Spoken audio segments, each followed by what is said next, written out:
Monsieur le rapporteur général, mes chers collègues, nous retrouvons ce matin donc Isabelle Falque-Pierrotin, présidente de l'Autorité nationale des jeux, que nous avions entendue en juin 2020 à l'occasion de sa nomination dans le cadre de la procédure prévue à l'article 13 de la Constitution.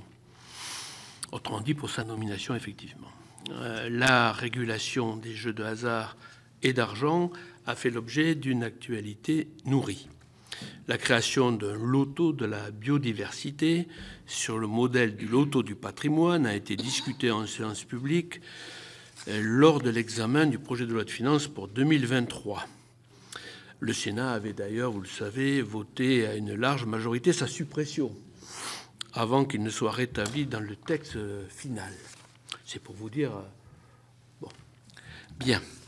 La Coupe du monde de football a remis en avant la question de la régulation des paris sportifs et de l'addiction aux jeux.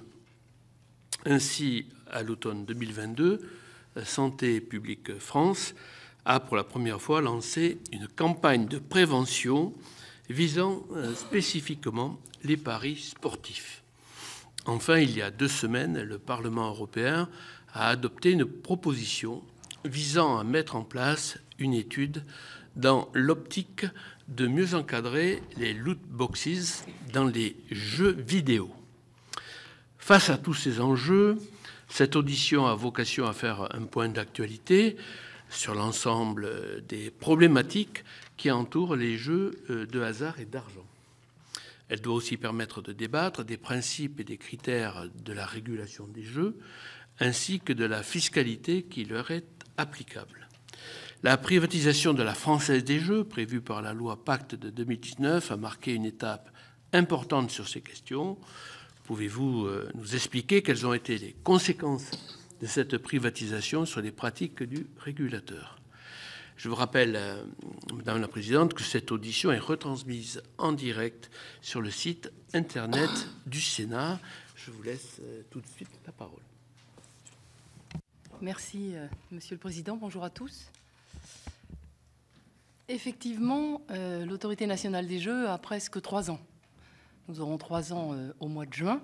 Donc, c'est une autorité qui a été installée en juin 2020 et qui est, je dirais, en charge de la régulation d'un secteur qui est un secteur complexe. Complexe parce que, d'abord, il croît très vite. Le taux de croissance du PBJ dans les 3 dernières années est important. Et surtout, il est profondément hétérogène. Profondément hétérogène puisque le territoire de régulation de l'ANJ, c'est donc un PBJ d'environ 11 milliards d'euros et des acteurs à réguler qui se composent à la fois des 17 opérateurs en concurrence, des 2 grands monopoles, PMU, FDJ, dont la FDJ qui représente à soi seule la moitié du chiffre d'affaires du secteur, un peu plus de 200 casinos, un peu plus de 200 hippodromes et des clubs de jeux. Et pour caractériser l'offre elle-même se répartit entre des paris sportifs, des paris hippiques, de la loterie, du poker en ligne. Donc, vous voyez bien que nous agrégeons en tant que régulateurs un secteur qui est un secteur en forte croissance et qui est profondément hétérogène dans les acteurs qui composent le dit secteur. Et quand je dis en forte croissance, il y a 2 moteurs principaux à cette croissance. D'une part, le secteur en ligne, qui représente maintenant 20% du chiffre d'affaires du secteur, et d'autre part, les paris sportifs, qui, dans les dernières années, ont effectivement cru à un taux de croissance, à un taux rapide, puisque, par exemple, en 2021, les paris sportifs en ligne ont augmenté de 44% sur l'année. C'est probablement un peu moins vrai en 2022, mais en tout cas, c'est un levier de croissance qui est très important. Alors, ce secteur... Effectivement, on a créé par la loi Pacte un régulateur unique. Quel est l'objet, l'office de ce régulateur? eh bien, c'est d'appliquer la politique de l'État. Et la politique de l'État, je vous la rappelle parce qu'elle est importante à avoir en tête, c'est limiter et encadrer l'offre et la consommation de jeux. Donc, il y a bien un objectif de limitation de l'offre et de la consommation de jeux. Et puis, les 4 objectifs que doit respecter la politique de l'État, c'est prévenir le jeu excessif, assurer l'intégrité de l'offre, prévenir les activités frauduleuses et lutter contre le blanchiment, et veiller à l'équilibre des filières.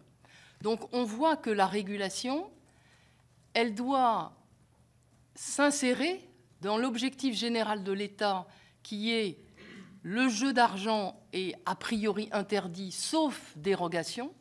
Et cette dérogation, elle doit être strictement contrôlée par le régulateur, qui doit par ailleurs veiller aux 4 objectifs de la politique de l'État.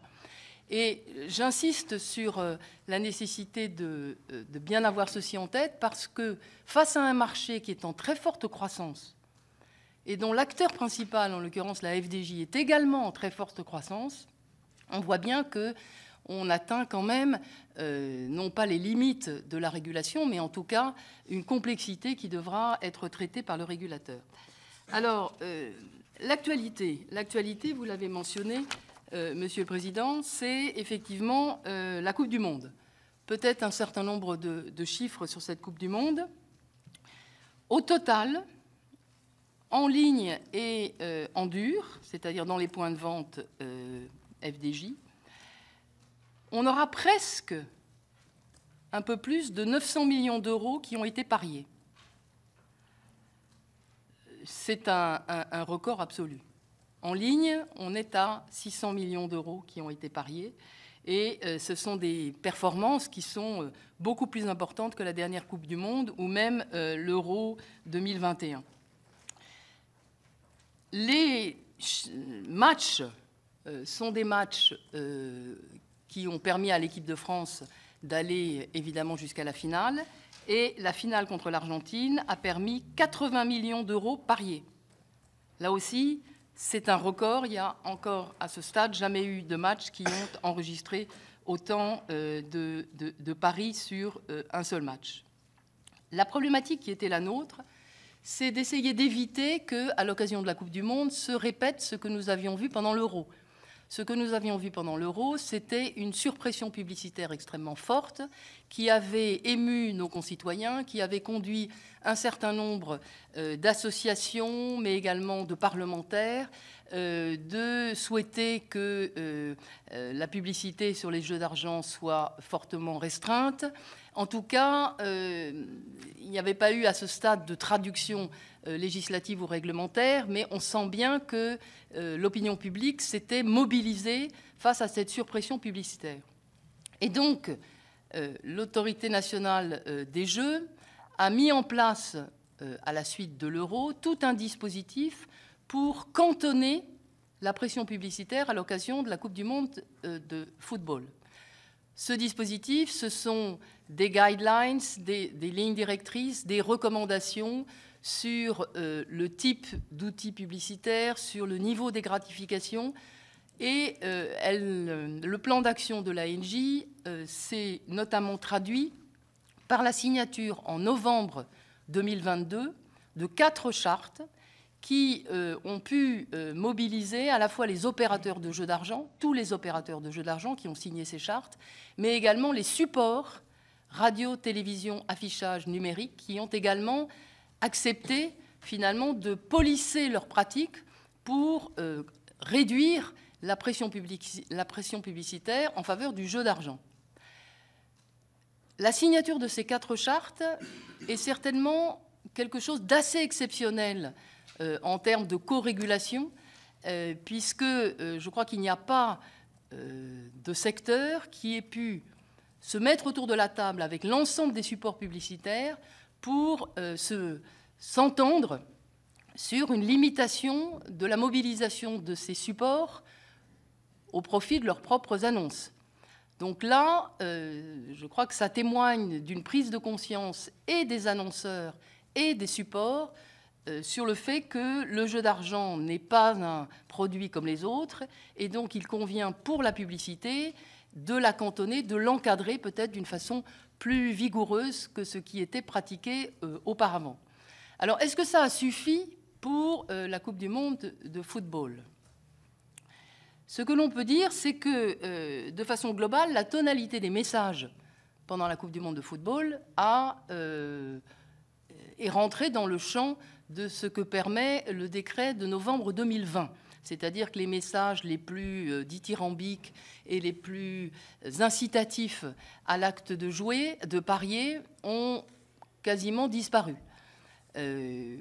Concernant le montant global de la publicité, c'est un peu difficile aujourd'hui de vous en donner les conclusions définitives. Nous avons lancé une opération de contrôle sur les 4 principaux opérateurs et nous aurons d'ici quelques semaines vraiment les chiffres et les campagnes publicitaires qui ont été lancées, leurs évaluations, et donc on sera capable de savoir si le cantonnement publicitaire que nous avons demandé a effectivement été respecté, mais d'après les premières analyses des équipes de l'ANJ, il semblerait que ce soit bien le cas.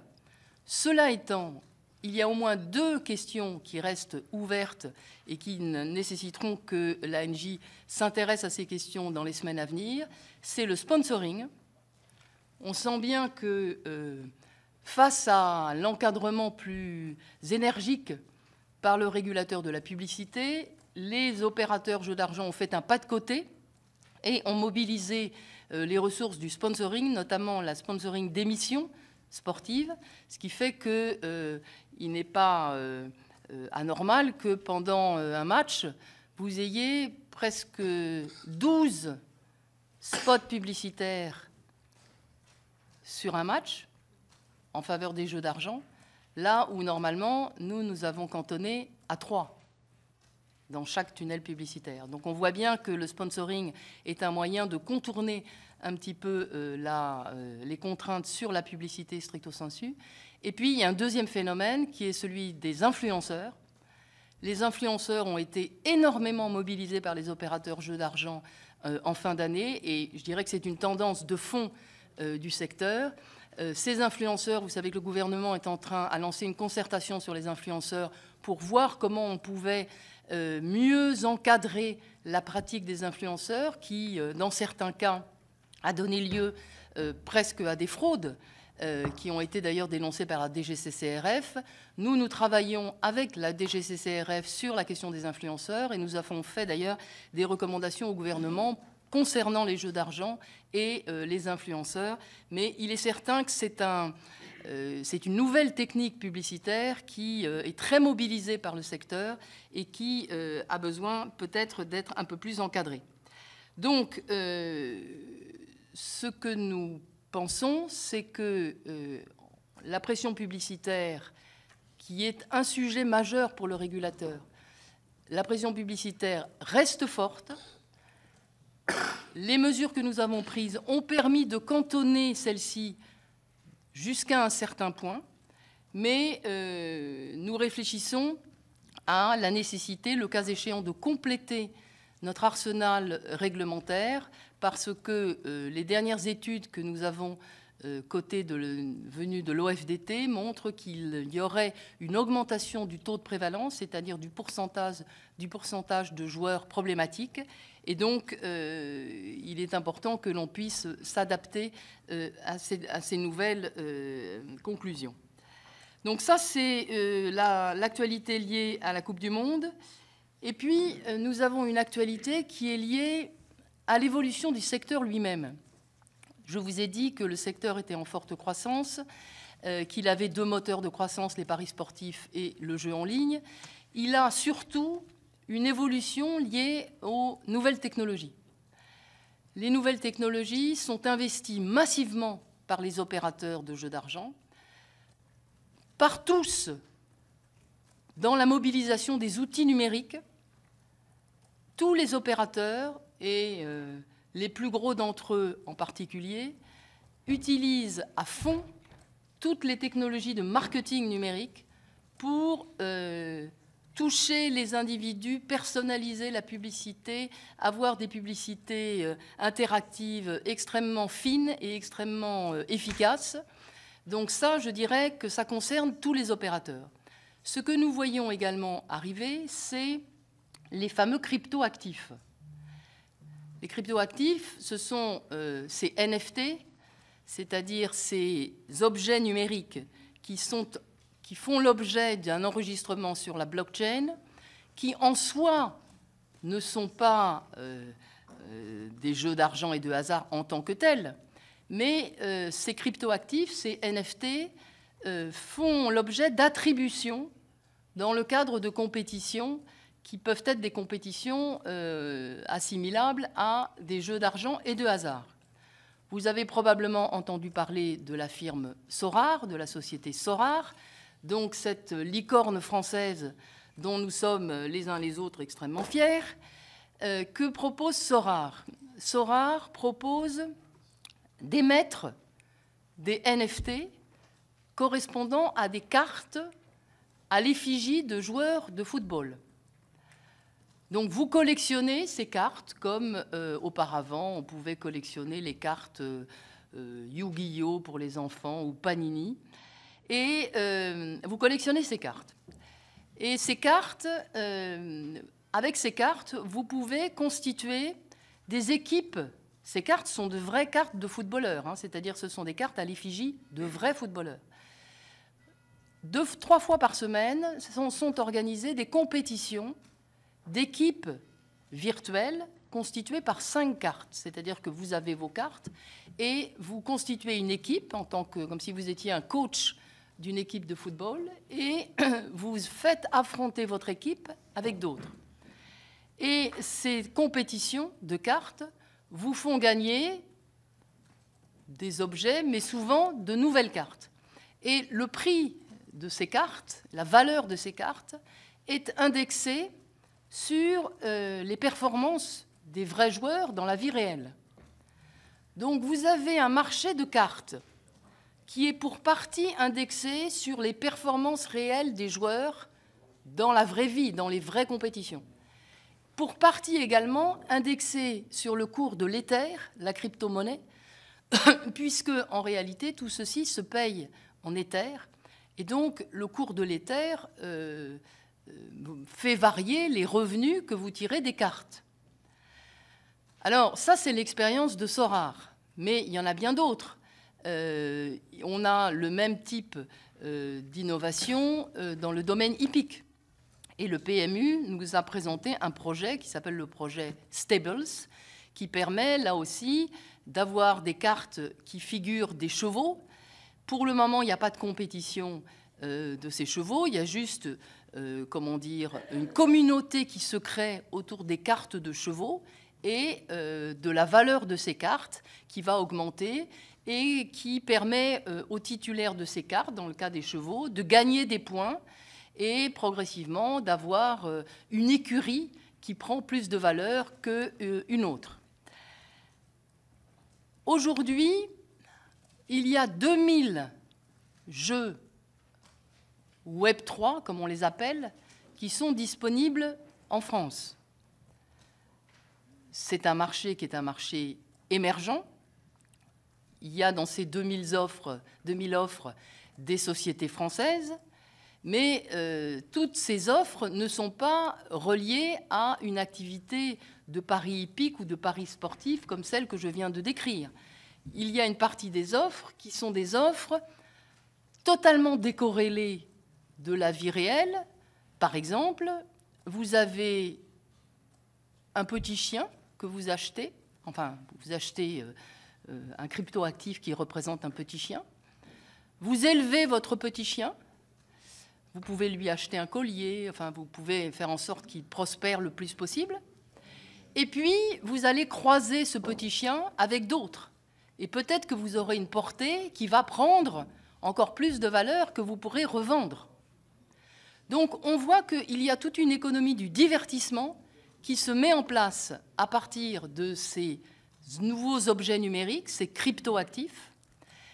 Ces cryptoactifs sont éminemment addictifs. Les premières études qui se font jour, il y a une étude australienne, il y a une étude britannique, montrent que le taux de prévalence de ces activités qui croisent le jeu d'argent, le jeu vidéo, la spéculation financière, ce sont des offres qui sont aux confins de plusieurs registres, dans le fond. Ce sont des taux de prévalence qui sont plutôt autour de 24-25%, là où le jeu d'argent, en général, est plutôt à 6%. Donc, on voit qu'on doit être particulièrement vigilant sur l'évolution de ces offres. Nous souhaitons évidemment accompagner l'innovation parce qu'il est certain que ces évolutions technologiques sont peut-être l'avenir du pari hippique et l'avenir du pari sportif. Et d'ailleurs, c'est assez symptomatique que les acteurs traditionnels de ce pari hippique ou de ce pari sportif s'intéressent à ces nouvelles offres et veulent également en proposer. Mais il faut évidemment que la régulation puisse accompagner de façon réaliste ces nouvelles offres et ne pas permettre, entre guillemets, un siphonnage, une aspiration finalement par ces nouvelles offres de toutes les protections qui ont été mises en place au bénéfice des joueurs depuis 2010. Donc ça, c'est une actualité très importante qui n'est pas simplement française.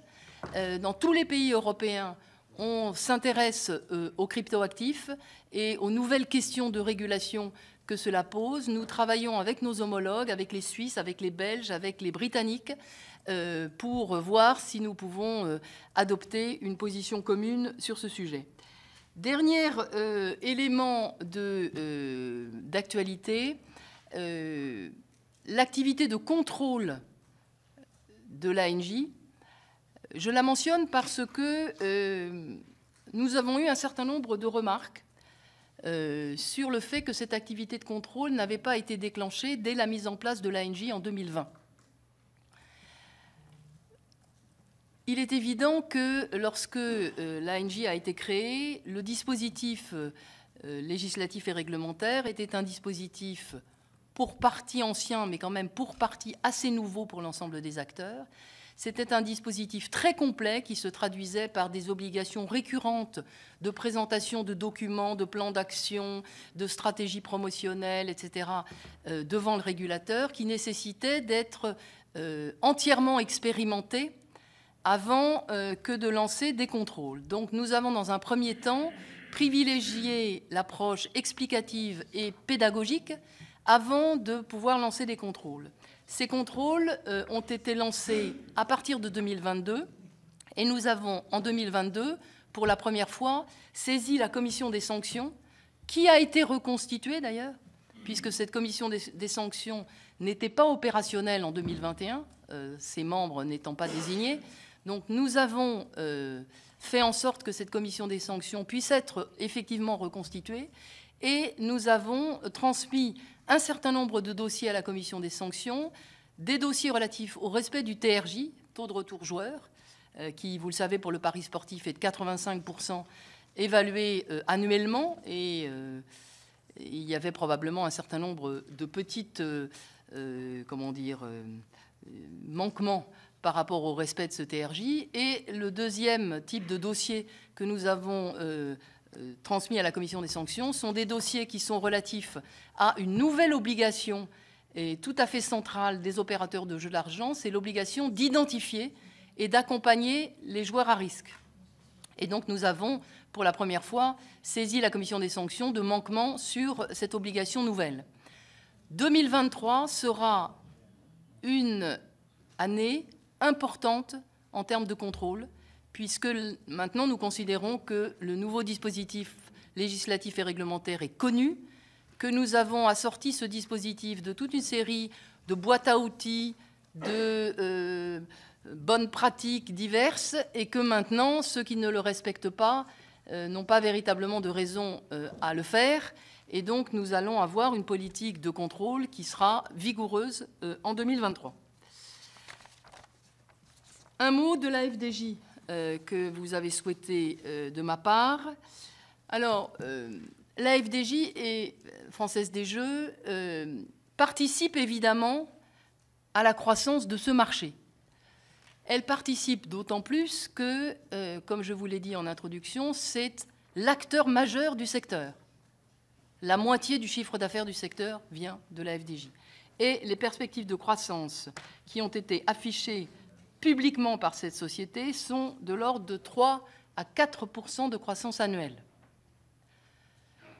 La FDJ mobilise tous les outils numériques qui sont à sa disposition, donc un marketing numérique extrêmement actif, une digitalisation présentée comme un objectif central de cette société, des activités, y compris des activités traditionnelles, je pense à la loterie, qui sont en forte croissance. La loterie, dernier semestre 2022, des taux de croissance à 2 chiffres, 15%, 20% de croissance.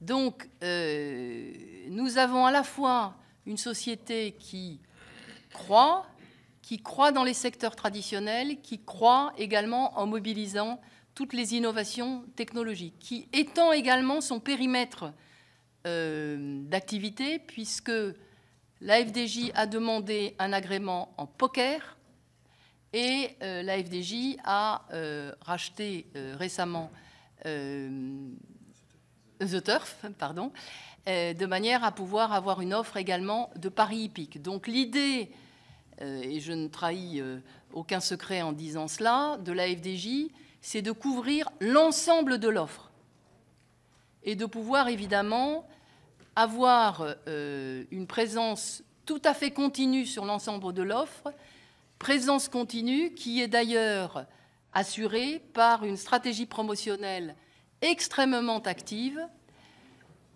qui vise à, tout au cours de l'année, et je vais y revenir, d'avoir une présence médiatique, y compris sur des supports grand public télévision, pour assurer une sorte de fil rouge de cette marque FDJ tout au long de l'année. Alors, quel est pour nous le positionnement du régulateur par rapport à un acteur dominant, enfin un acteur, dominant dans le marché, qui a une stratégie de croissance aussi explicite, sachant que cet acteur dominant est en monopole. Nous avons, je dirais, deux objectifs principaux. Premier objectif, maintenir le monopole dans une croissance modérée. Et quand j'utilise ces termes, ce n'est pas les termes du régulateur, ce sont les termes dans lesquels la jurisprudence de la Cour de justice définit l'action autorisée des monopoles. Jurisprudence qui a été reprise par le Conseil d'État. Les monopoles sont quelque part une exception à la libre prestation de services. Les monopoles, selon la jurisprudence de la Cour de justice, ne sont autorisés que lorsqu'il y a des objectifs d'intérêt général particuliers, etc., mais sous réserve que leur croissance reste modérée et qu'ils ne procèdent pas à une stimulation active de leurs clients. Ça, c'est la jurisprudence de la Cour de justice et, encore une fois, ça a été à plusieurs reprises confirmé par la jurisprudence du Conseil d'État. Donc, la stratégie, l'objectif du régulateur, c'est de faire en sorte que la FDJ, qui est donc un opérateur sous droit exclusif, reste dans ce créneau de croissance modérée. Concrètement, à quoi cela conduit-il ? Cela conduit au moins à deux actions. D'une part, sur la publicité. Veiller à ce que la publicité que le monopole propose ne fasse pas sortir la croissance des clous de la croissance modérée.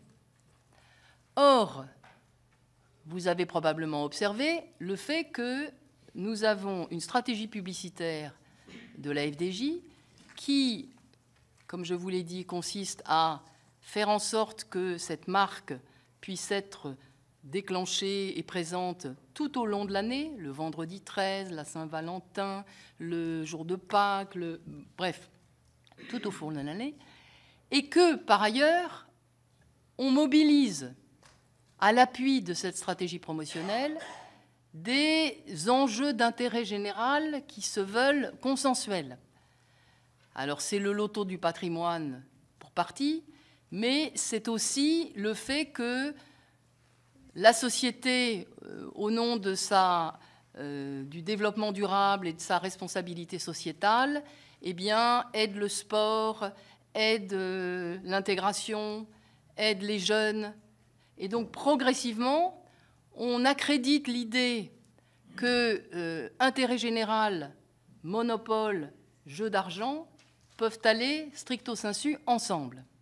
Et tout ceci conduit à une forme, peut-être le terme est trop fort, mais de banalisation du jeu d'argent, qui est en tout cas problématique pour le régulateur. Donc l'année dernière, nous avions identifié le problème et nous avions, lors de l'approbation des stratégies promotionnelles, en l'occurrence du monopole, énergiquement conseillé à la FDJ de restreindre son activité promotionnelle, de ne pas utiliser les vecteurs les plus invasifs, d'éviter de mobiliser les enjeux d'intérêt général pour rester, entre guillemets, dans les clous de ce que la jurisprudence autorise.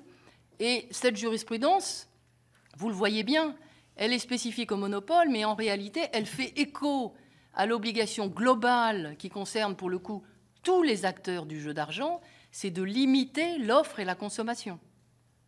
Il faut garder en tête que la législation sur le jeu d'argent et la jurisprudence qui va avec, c'est toujours une législation d'exception. Là, nous avons donc, l'année dernière, essayé de faire en sorte que cet acteur puisse policer sa activité promotionnelle. Ça n'a pas été complètement le cas. Et donc, cette année, nous avons une nouvelle occasion qui va nous être donnée dans l'approbation de la stratégie promotionnelle 2023, qui est en train de nous être présentée. Mais vous voyez bien que, en tout cas, c'est un levier par lequel nous pouvons contraindre, entre guillemets, le monopole à rester dans les clous de ce qui lui est autorisé juridiquement. Deuxième levier, c'est évidemment l'encadrement de l'offre de la FDJ. L'ANJ a des pouvoirs importants puisque nous autorisons chaque jeu de la FDJ et nous autorisons le programme des jeux de la FDJ, le programme annuel. Et à cette occasion, nous avons, à plusieurs reprises, demandé à cette société de redimensionner ses jeux les plus addictifs. Je pense à Amigo, notamment, je pense à Bingo Life, dans lequel on a essayé de faire en sorte qu'il y ait moins de tirages, des tirages moins souvent, que les jackpots soient un peu moins importants, pour, là aussi, éviter que cette société puisse développer une offre qui soit une offre trop attractive et trop présente au bénéfice du public.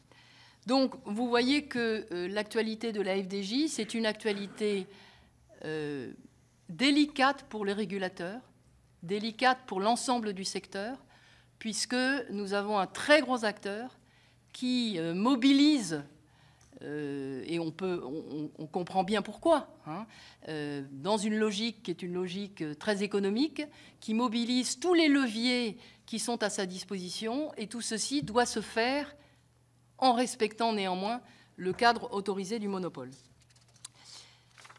Un mot sur le loto biodiversité. Écoutez, Monsieur le Président, je crois que vous avez dit l'essentiel, c'est-à-dire que ce loto biodiversité, pour les raisons que je viens d'exposer concernant la FDJ, nous n'étions pas favorables, nous l'avons d'ailleurs rejeté. C'est un loto qui n'est pas conforme à la jurisprudence de la Cour de justice et qui, par ailleurs, crée une situation un tout petit peu curieuse, puisque on met en place, sur une thématique qui va attirer les jeunes, puisque la biodiversité, le développement durable, ce sont des thèses, enfin des thèmes qui intéressent beaucoup la jeunesse, on met en place une offre qui va être particulièrement addictive pour les jeunes. Donc, il nous paraissait que, au-delà de l'aspect juridique, il y avait quand même un problème de positionnement presque éthique qui était posé, et c'est aussi pour cette raison que nous avons souhaité le refuser. L'addiction, alors l'addiction, vous souhaitez un petit point d'actualité sur le niveau d'addiction sur les jeux d'argent et de hasard. La situation n'est pas la même que celle qu'on pouvait avoir encore il y a 3 ou 4 ans concernant les jeux d'argent et de hasard, où il y avait bien sûr des phénomènes d'addiction, mais ces phénomènes d'addiction restaient encore, je dirais, des phénomènes individuels, des personnes qui tombaient dans l'addiction. Là, la difficulté que nous avons, c'est que nous avons un écosystème industriel qui s'est mis en place, qui est très efficace et qui utilise toutes les technologies de captation de l'attention, qui sont les technologies de base de l'économie numérique, pour vendre et proposer des jeux d'argent au public. Donc les études que nous avons sont des études qui montrent que la dernière étude de l'OFDT dit qu'il y a 1,4 million de personnes qui sont susceptibles d'être joueurs problématiques. Ça correspond à 6% des joueurs en général. Mais on considère qu'en paris sportif, c'est plutôt 18% des joueurs de paris sportifs. Et là, nous avons une dernière étude qui vient de sortir. On n'a malheureusement pas la même étude actualisée que celle de l'OFDT de 2019. Nous l'aurons l'année prochaine. Mais il y a une étude qui vient de sortir, qui est une étude qui a été faite à partir d'un panel de joueurs online, mais qui jouent à tout type de jeux, y compris des jeux illégaux. Donc on sait que l'addiction, enfin le taux de prévalence sur les jeux illégaux, les casinos en ligne, etc., est beaucoup plus important. Mais les taux de prévalence sont des taux qui sont beaucoup plus proches de 20% que même de 16 ou de 18%. Donc on a un certain nombre d'indications qui montrent que les taux de prévalence augmentent. Et nous avons d'ailleurs un capteur qui est le fichier des auto-interdits, puisque nous gérons maintenant, à la suite du ministère de l'Intérieur, le fichier des auto-interdits. Nous avons aujourd'hui 80 demandes par jour d'interdiction, d'auto-interdiction volontaire. Vous savez, c'est l'interdiction où vous êtes interdit pendant 3 ans, là où on avait auparavant une vingtaine de dossiers par jour. Donc on voit bien que le phénomène a changé, je dirais, de dimension. Ok, je termine. Ne vous inquiétez pas, Madame la Présidente, vous allez avoir des questions qui vont vous permettre de rebondir et de traiter d'autres points. Merci, Madame la Présidente, de cet exposé très complet, avec une partie effectivement je vais dire nouvelle, qui sont les nouvelles technologies et la façon dont finalement les jeux sortent de ce qu'on a connu pour aller vers des technologies numériques beaucoup plus complexes, l'utilisation des cryptoactifs, bon, etc. Vous nous ouvrez des champs. Alors on a pu lire des choses récemment, effectivement, sur telle ou telle entreprise, mais déployer. Moi, ce que je voudrais, avant de passer la parole au rapporteur général pour quelques questions, je voudrais noter, je me pose la question finalement,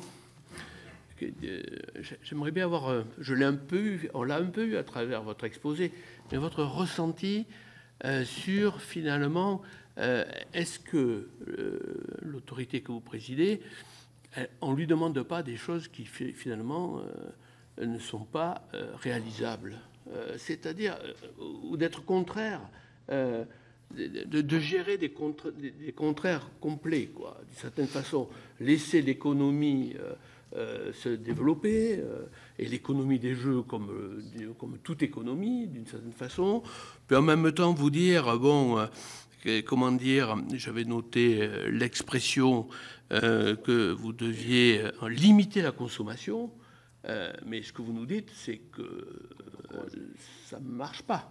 Si c'est ça votre objectif, vous nous dites qu'il n'est pas atteint. Excusez-moi de le dire comme ça, ou le présenter comme ça. En tout cas, on sent des volontés un peu qui ne peuvent pas trouver exactement leur réponse. Et après, c'est essayer de limiter certaines consommations, mais en même temps, même en faisant des efforts sur la communication, etc., ben, finalement, on se rend compte qu'il y a une augmentation très forte, malgré tout, des paris sportifs, par exemple. Voilà. Comment finalement vous jugez? Est-ce que vous jugez que vous avez tous les moyens pour faire quoi, et qu'on ne vous demande pas une mission impossible? Voilà. Non, mais je le dis en des termes très simples, quoi, mais en politique, on est souvent d'ailleurs sur des choses de cette nature, où on doit trouver des équilibres entre plusieurs sujets. Mais j'ai l'impression que, je ne dirais pas mission impossible, mais je dirais mission plus que compliquée, quoi. Enfin, j'aimerais bien que vous l'avez déjà évoqué, hein, mais que vous y reveniez. Monsieur le rapporteur général, peut-être, pour répondre d'abord. Merci, Monsieur le Président. Merci, Madame la Présidente. Moi, je vais être, comment dirais-je, un peu dans le droit fil de la discussion qu'on avait au moment de Pacte. Je pense qu'on est dans un moment de folie furieuse. Alors, il y avait le fameux slogan EMT, hein, en même temps, et là, c'est tout et son contraire. Et pour vous dire ce que je pense, je ne comprends pas cet État qui favorise finalement la pratique du jeu tout en mettant en place des dispositifs de contrôle. Vous vous efforcez, mais on a l'impression qu'on aura toujours un train de retard. Je trouve ça inquiétant. Je trouve ça moralement, je le dis comme je le pense, répréhensible. Et vous avez commencé d'ailleurs votre propos en expliquant qu'il y avait une forte progression, ça ne m'avait pas échappé, de la pratique notamment des paris sportifs en ligne en 2021, plus de 40% d'augmentation. En même temps, oui, parce qu'il faut bien le faire, à l'automne 2022, Santé publique France lançait une première campagne de prévention contre les risques liés aux paris sportifs. Excusez-moi, mais j'ai quand même toujours du mal à comprendre ce en même temps. Moi, je souhaiterais que vous puissiez nous présenter deux éléments. Un, les enjeux économiques de ces paris sportifs en ligne et leur évolution depuis la loi Pacte, hein, notamment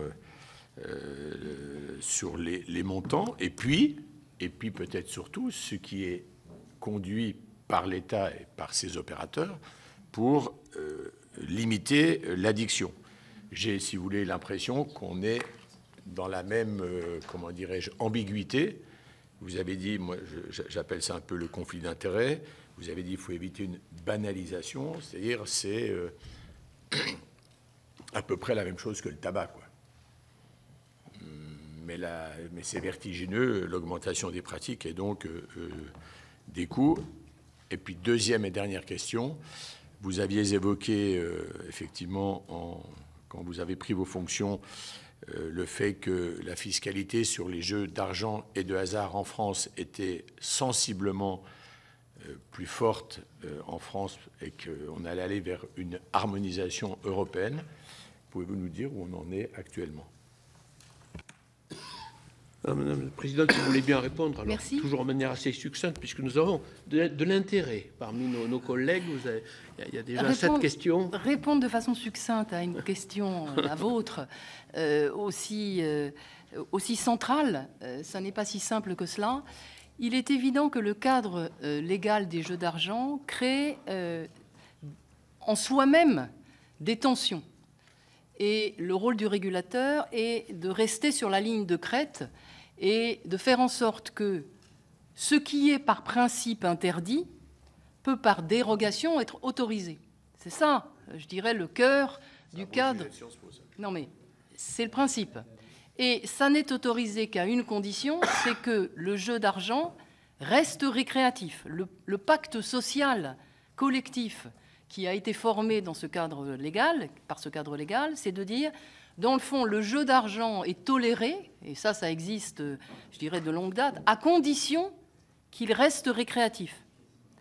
Aujourd'hui, on voit que cette notion de jeu récréatif, c'est une notion qui est quand même fragilisée par les pratiques, parce que cet écosystème industriel qui s'est mis en place, effectivement, a tendance à industrialiser le jeu d'argent et à le rendre de moins en moins récréatif.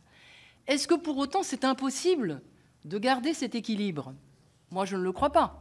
Je crois que, d'ailleurs, dans tous les pays, on est confronté à la même situation. La France, d'ailleurs, n'est pas le pays qui est le plus en difficulté sur ces enjeux. Pourquoi? Parce que des pays comme la Grande-Bretagne, qui ont libéralisé beaucoup plus que nous, se trouvent confrontés à un retour de situations catastrophiques d'un certain nombre de joueurs, d'opinions publiques extrêmement négatives sur le jeu d'argent, alors que nous avons eu une croissance qui était beaucoup plus contrôlée du jeu d'argent.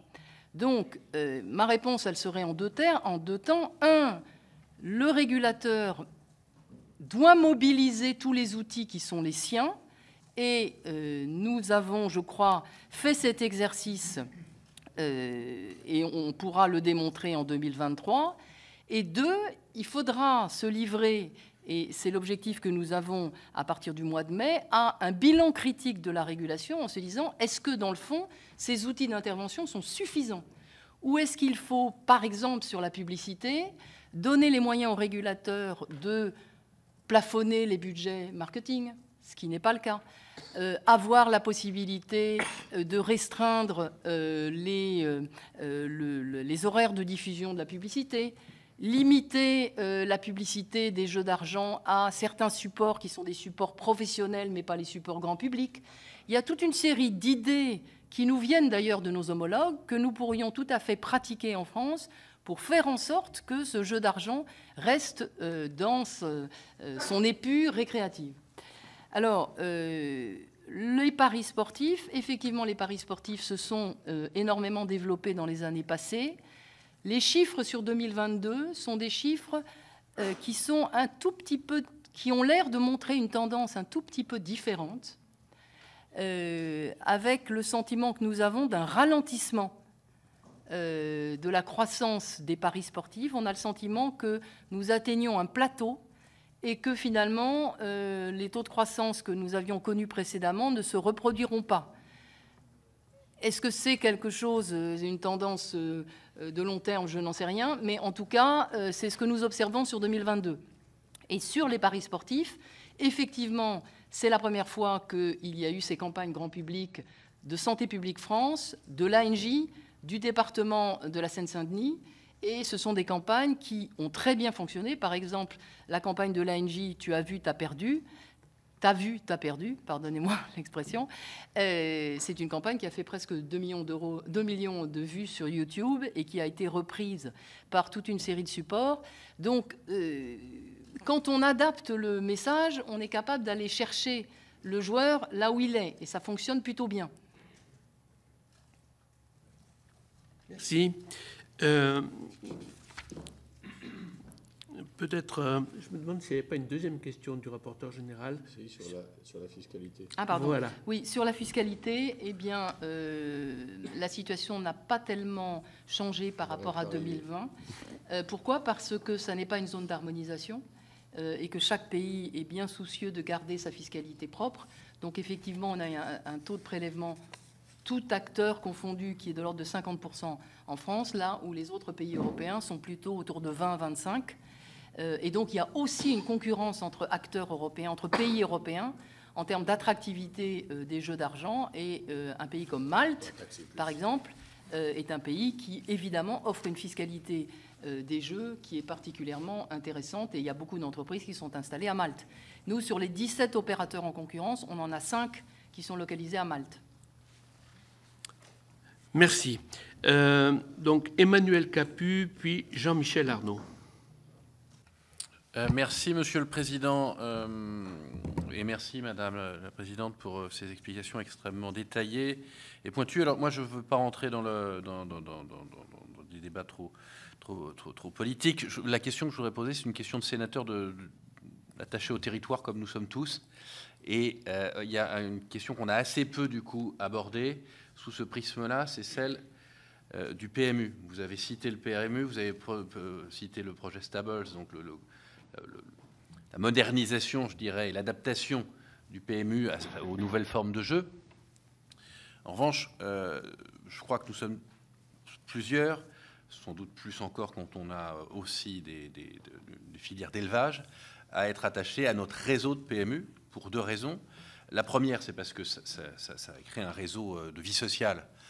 C'est aussi le bon côté quand même de ce type de jeu, une politique sociale utile qui irrigue nos territoires.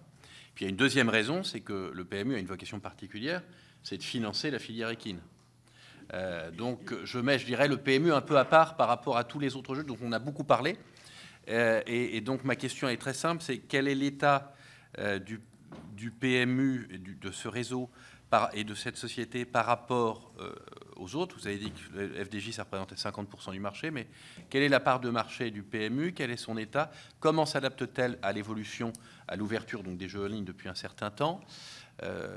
Et quel est l'avenir peut-être de ces réseaux qui aussi irriguent nos territoires? C'est donc les points de vente, en fait, très clairement. Merci beaucoup. Merci Emmanuel, Jean-Michel Arnaud, puis Jean-Pierre Vogel. Merci Monsieur le Président, merci Madame la Présidente de votre présentation complète et emplie de paradoxes. De ce que je retiens également de l'intervention du rapporteur général, finalement, faisant lui-même allusion à la politique sur le tabac, le sujet qui est le nôtre est de savoir si on veut privilégier la santé publique aux intérêts de groupes privés que moi je qualifie pour partie d'entre eux de prédateurs.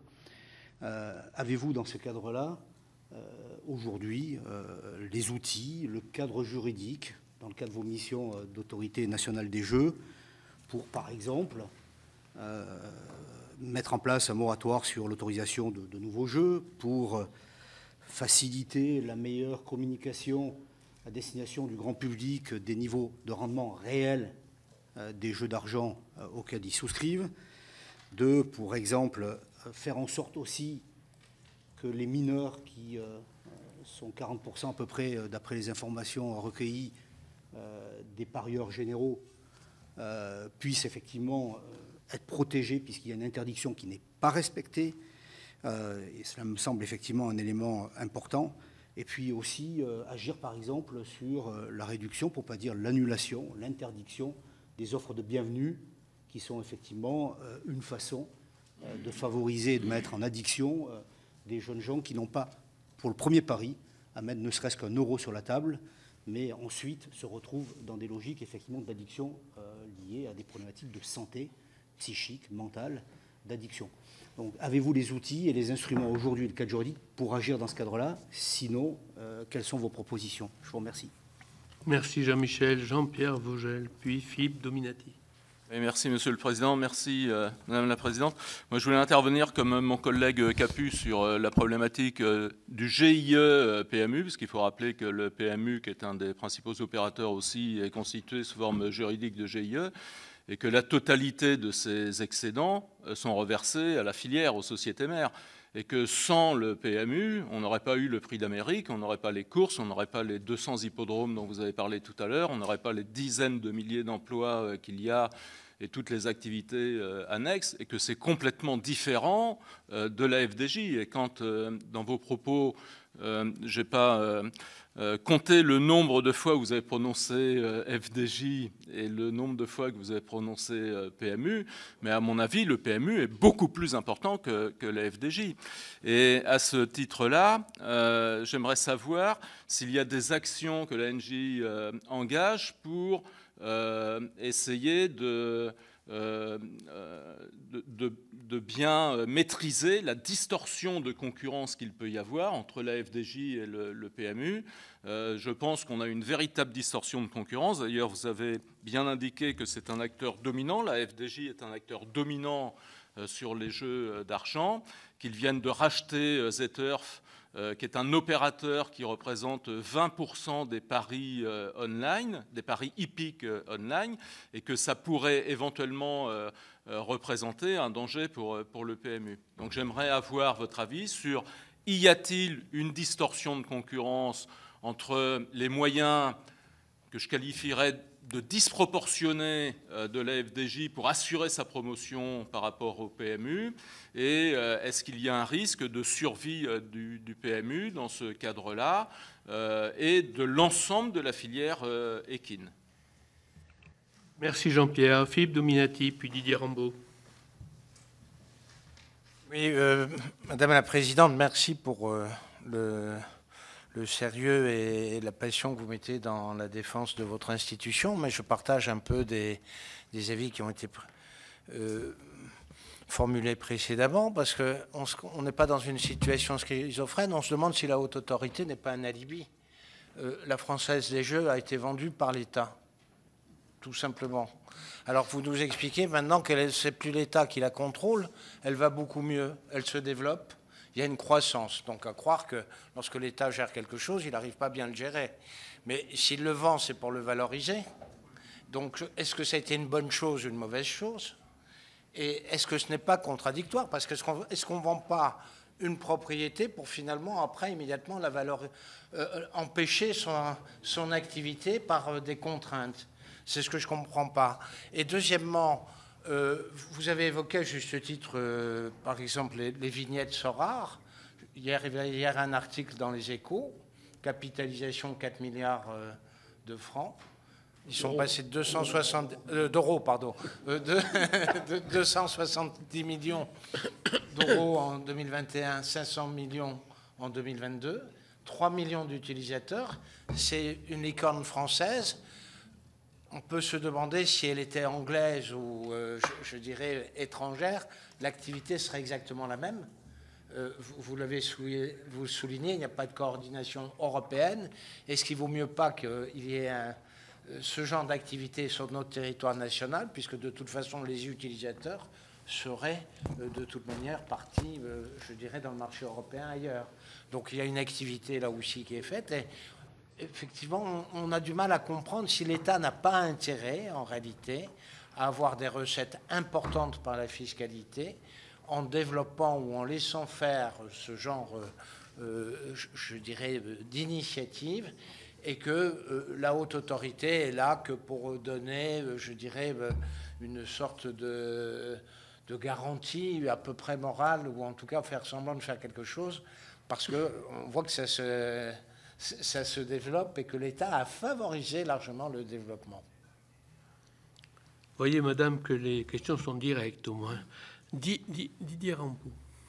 Merci, Monsieur le Président. Madame la Présidente, je souhaitais vous interpeller plus précisément sur la régulation du marché des casinos en ligne, puisque je l'avais été lors de l'examen du dernier PLF.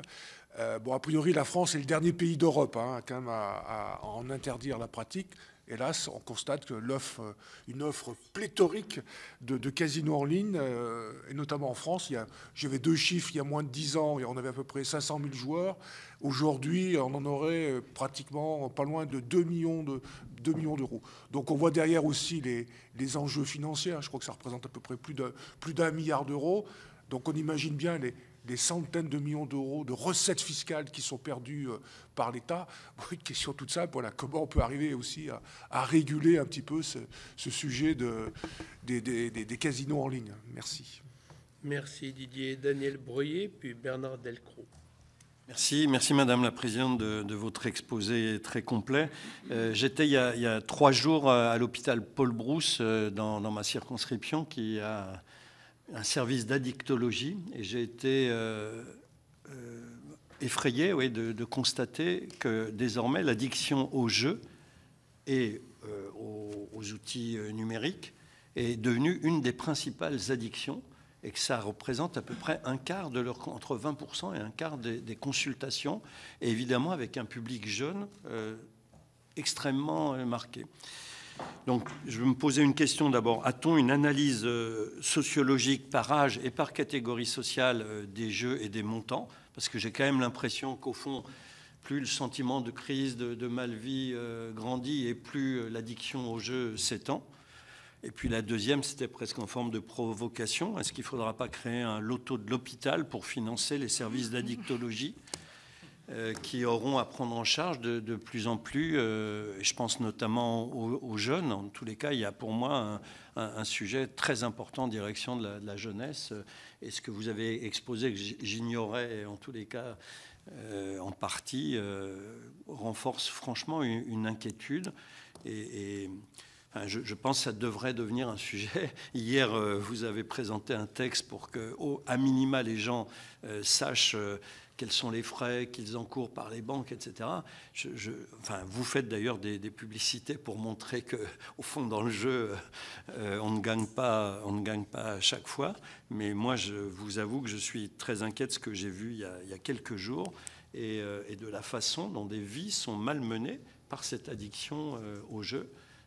Des vies et des familles, parce que les jeunes qui étaient là, qu'on a pu rencontrer, sont pas très à l'aise, mais derrière, il y a aussi des familles qui sont mises à mal par ces addictions nouvelles. Voilà. Donc, Merci Daniel. On retient le loto de l'hôpital dans les nouvelles idées. Bernard Delcros. Oui, mais merci Monsieur le Président, merci Madame pour cet exposé très, très, très complet et très intéressant. Alors moi j'avais des questions sur l'addiction, mais elles ont été posées par des collègues, mais je voudrais quand même appuyer ce qui a été dit. Avez-vous des éléments sur les catégories sociales les plus touchées par cette question d'addiction? Ça voudrait aussi, vous avez parlé vous avez indiqué qu'il y avait beaucoup de croissance dans les jeux. Même chose, est-ce qu'on a des éléments sur les catégories qui sont voilà, les plus empreintes à cela et puis sur cette croissance, il y a une émergence évidemment liée aux innovations technologiques, les jeux en ligne, etc. Il y a eu toute cette émergence ces dernières années. Est-ce que ça se fait au détriment des circuits classiques ou est-ce qu'il y a de la croissance dans tous les domaines? Et encore, voilà, a-t-on des éléments sur les catégories les plus touchées par cette croissance? Et puis voilà, j'avais une question sur les comparaisons de fiscalité avec les autres pays, mais elle a été posée par le rapporteur général et vous y avez répondu. Voilà, merci beaucoup. Merci Bernard. Madame la Présidente. Merci. Alors, je vais commencer par le PMU. Si j'ai beaucoup parlé de la FDJ, c'est parce qu'il n'y avait pas de question dans votre questionnaire sur le PMU. En revanche, le PMU est clairement un objet de fort intérêt pour nous. Donc le PMU représente un peu moins de 20% du PBJ. Le PMU avait fortement souffert pendant la crise du Covid et grâce à différentes mesures internes qu'ils ont prises, il a retrouvé, entre guillemets, une bonne santé économique et le résultat net du PMU est un résultat net qui est comparable cette année à ce qu'il était en 2019. Et donc, effectivement, c'est ce résultat net qui alimente toute la filière équine.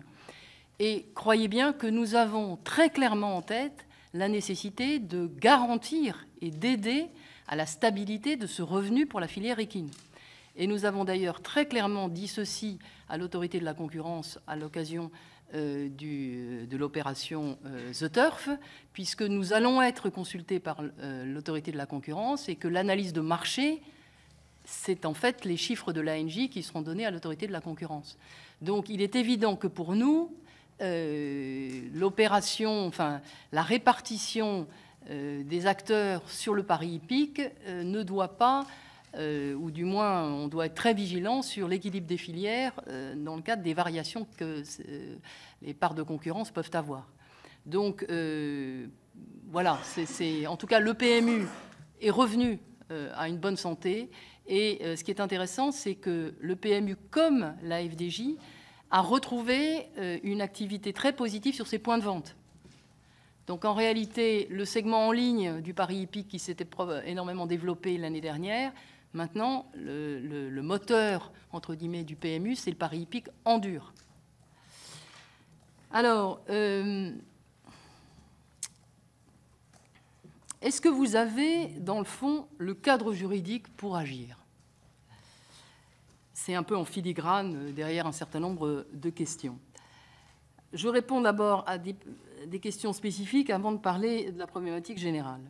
Concernant l'offre, je l'ai mentionné, l'offre, nous avons la possibilité de cantonner l'offre. Et nous avons, par exemple, demandé à la FDJ de limiter sa gamme de jeux de grattage à 5 €. Nous l'avons plafonné, pas de création autorisée de nouveaux jeux à 5 €. Donc on a la possibilité, via le programme des jeux de la FDJ, de cantonner l'offre. Et nous sommes en train de réfléchir, puisque les offres addictives ne concernent pas exclusivement l'offre de loterie, mais elle peut concerner aussi, par exemple, le poker. On a des nouvelles formules de poker qui s'appellent, par exemple, Expresso. Ce sont des tournois de poker qui durent 5 minutes. Et ça, ce sont des tournois extrêmement addictifs, parce que finalement, la barrière à l'entrée pour un joueur est très faible, et ça va très vite. Là aussi, on est en train de réfléchir à la possibilité que nous avons d'encadrer ces offres, en particulier de poker. Donc, encadrement de l'offre. 2, essayer de travailler à ce que j'appellerais la vérité des prix. La vérité des prix, ça veut dire déconstruire tous les messages des opérateurs de jeux d'argent qui mettent en avant, évidemment, les jackpots, la possibilité d'avoir un retour important pour le joueur, mais qui, en réalité, ne donnent pas au joueur la transparence exacte de son activité de jeu. Et on dit au joueur, par exemple, vous avez gagné, alors qu'en réalité, il a simplement remboursé sa mise. Donc, pour favoriser la vérité des prix, nous sommes en train de travailler à la mise en place d'une sorte de tableau de bord, une sorte de compteur qui permettrait à chaque joueur de savoir exactement ce qu'il a dépensé et ce qu'il a effectivement gagné. Les mineurs, c'est un problème majeur, les mineurs. C'est un problème majeur. Ils jouent dans les points de vente, ils jouent en ligne, contrairement à tout ce qui est dit. Le contrôle des points de vente et le contrôle du jeu des mineurs en ligne n'est pas suffisant.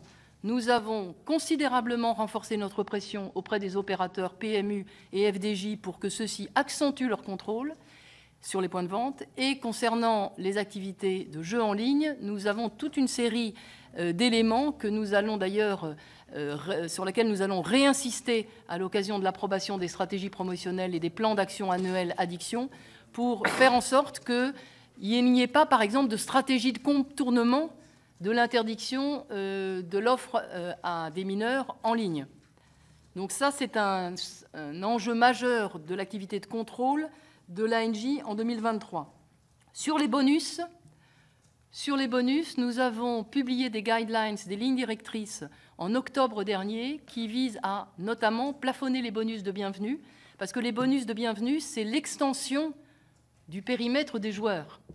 Et donc, nous avons demandé qu'ils soient plafonnés à 100 €. Auparavant, nous avions des bonus de bienvenue qui étaient de 400, 350 €. 100 € maximum a demandé l'ANJ. Pendant le mondial de foot, c'est une limite, une contrainte qui a été globalement respectée. Et on n'a pas eu de bonus de bienvenue à la hauteur de ce qui avait été pratiqué précédemment pendant l'Euro. Donc, ça fonctionne.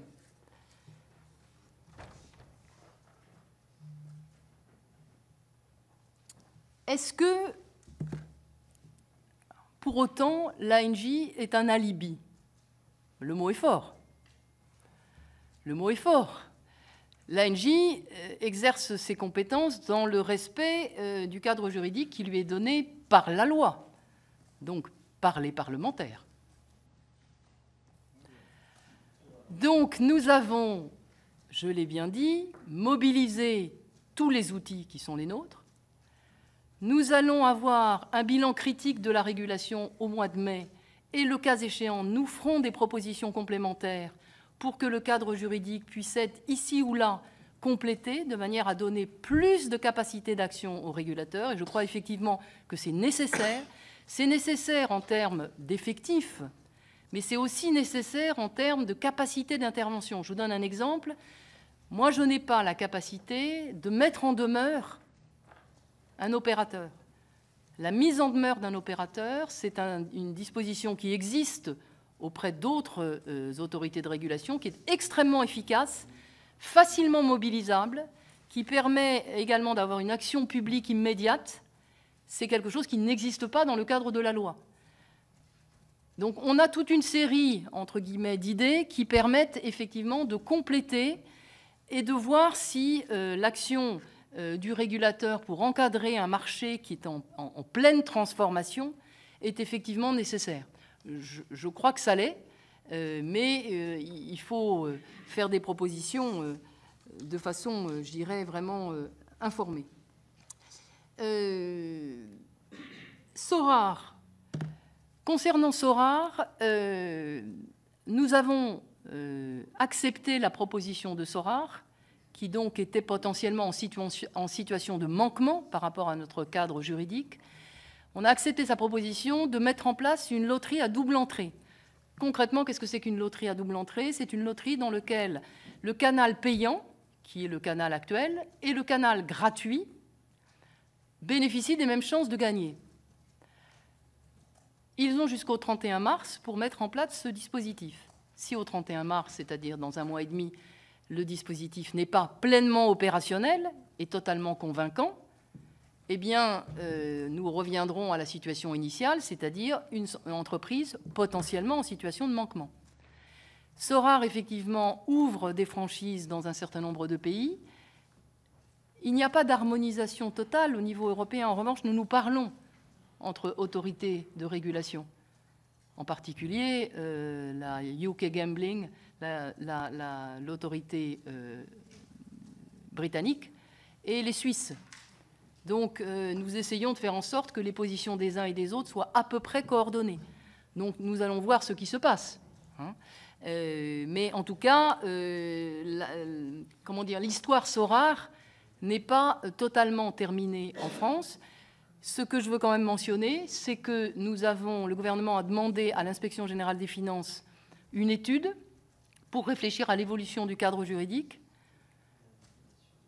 Les propositions qui doivent être faites elles devaient être faites d'ici la fin du mois, sont des propositions qui, on ne sait pas encore la proposition définitive, mais en tout cas, il y en a une partie d'entre elles qui viserait à extraire SORAR du champ des jeux d'argent et à mettre en place une régulation allégée au bénéfice de cette société.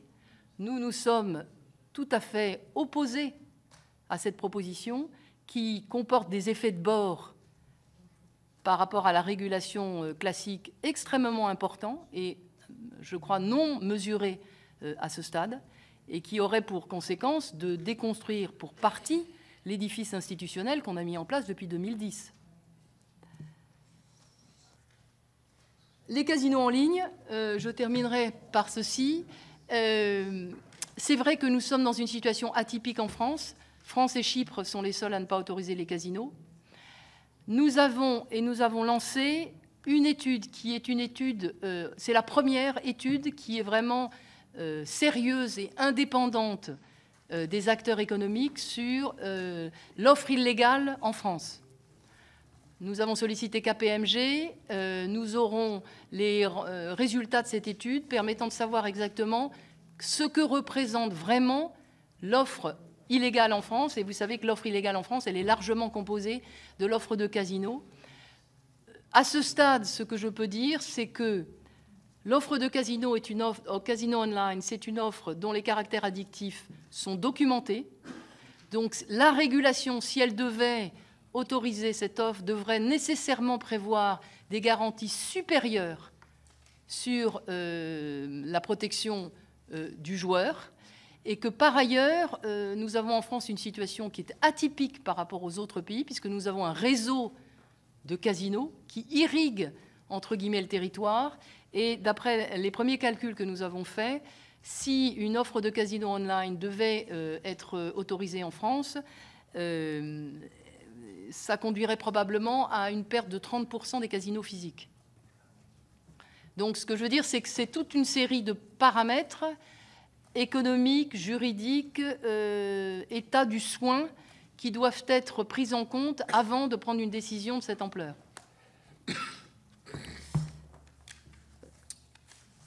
Écoutez, je crois que j'ai répondu. Alors, sur l'addiction, pardonnez-moi, est-ce que vous avez des chiffres précis sur l'addiction?